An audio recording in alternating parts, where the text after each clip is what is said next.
Ehrman often claims in regards to the New Testament canon that early Christians had a variety of New Testament canons at their disposal.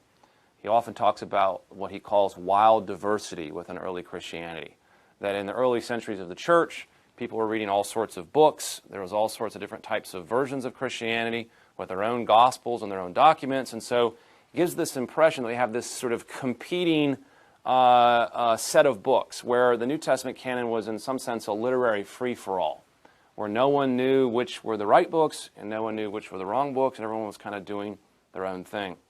Now, that type of presentation certainly has a lot of rhetorical advantages and can certainly sound overwhelming to any student that's not aware of the issues in early Christianity. The problem is that it's entirely misleading in the way it describes the way the canon developed. If one wants to portray the New Testament canon as developing in a way that was entirely haphazard and open-ended until the 4th century, that's simply not the case.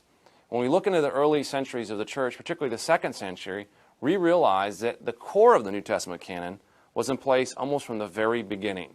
What do we mean by core? What we mean is the 4 Gospels, Matthew, Mark, Luke, and John, and at least 10, if not 13, epistles of Paul.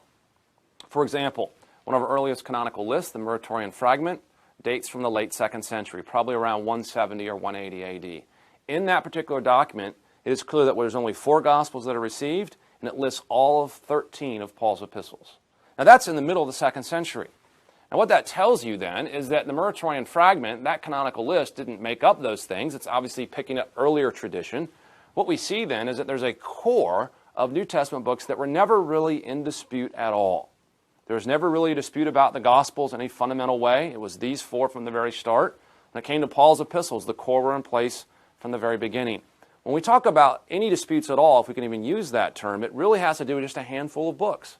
Some of the peripheral books, 2nd and 3rd John, Jude, and 2nd Peter are the primary books that discussions center upon.